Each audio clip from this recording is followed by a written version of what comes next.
Chers paroissiens, quel carême! Lorsque chaque année nous parlons de vivre 40 jours de désert, cela peut sans doute rester quelque chose d'un peu abstrait d'habitude. Mais alors, cette année, quel désert! Quelle coupure avec le quotidien, la vie en société, les loisirs!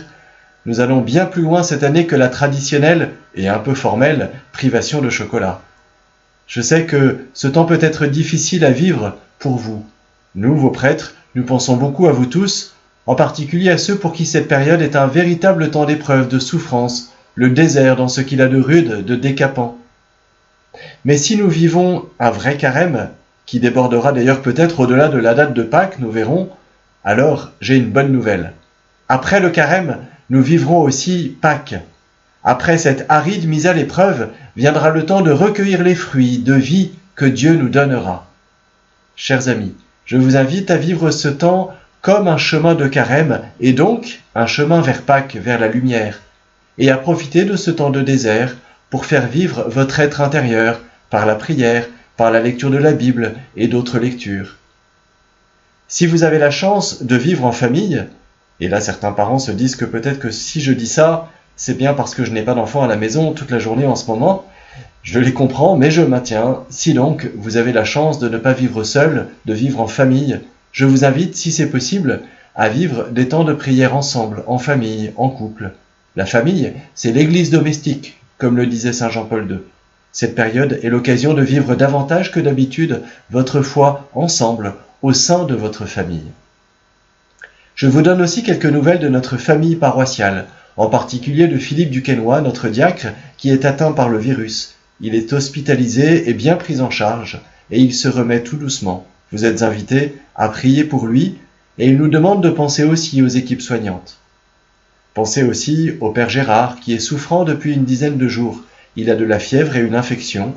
Il est au repos complet et à l'isolement au presbytère. N'hésitez pas à lui envoyer des messages ou à lui téléphoner. Plus largement, je vous invite une nouvelle fois à être particulièrement attentif aux personnes isolées, que ce soit des voisins, des connaissances ou des membres de votre famille. Téléphonez-leur, prenez de leurs nouvelles, faites-leur sentir qu'elles ne sont pas abandonnées. Et vous, les enfants et les jeunes, téléphonez à vos grands-parents et même à votre grand-oncle un peu bavard, un peu casse-pied, ou à votre arrière-grand-mère qui ne parle plus beaucoup, mais qui sera si heureuse de vous entendre lui raconter ce que vous faites ces jours-ci. Ça leur fera sûrement du bien. Peut-être que certaines personnes ont besoin qu'on aille faire leurs courses. Si vous êtes dans ce cas-là, ou si vous en connaissez et ne pouvez pas vous-même les aider, alors contactez la paroisse à travers Guylaine Huc, dont les coordonnées sont sur la page du site consacrée aux mesures liées au virus, ou bien en contactant directement le presbytère. De même, en cas de vraie nécessité, les prêtres de la paroisse sont disponibles pour aller donner des sacrements. Nous pouvons aussi parler par téléphone avec ceux qui le voudraient. Là encore, n'hésitez pas à nous appeler, nous vous rappellerons. Dans ce climat marqué par l'anxiété, qui voit certains céder à la peur, soyons des signes de fraternité et d'espérance. Et soyons unis dans la prière. Pour faire vivre le lien spirituel entre nous, je vous invite à confier à la communauté vos intentions de prière à travers le site internet de la paroisse. Elles seront partagées, ce qui nous aidera à prier les uns pour les autres, les uns avec les autres. À partir de maintenant, vous pouvez envoyer vos intentions de prière par mail, le lien se trouve sur le site.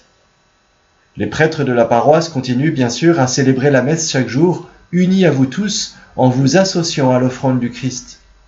Faute de pouvoir venir communier, vous êtes invités à vivre la communion spirituelle, communion de désir. Un texte se trouve sur le site pour vous accompagner dans cette démarche. Enfin, je vous rappelle notre proposition d'être unis dans la prière de la liturgie des heures, en priant en même temps avec l'office des laudes à 8h30, l'office du milieu du jour à 12h30 et l'office des vêpres à 19h. Vous trouverez les textes de tous ces offices sur le site et l'appli AELF. Et à partir de ce soir, nous vous proposons de prier l'office des vêpres ensemble avec nous en direct du presbytère en vidéo tous les jours à 19h sur le site de la paroisse. Chers frères et sœurs, nous sommes ensemble pour vivre cette traversée du désert et le Seigneur nous accompagne.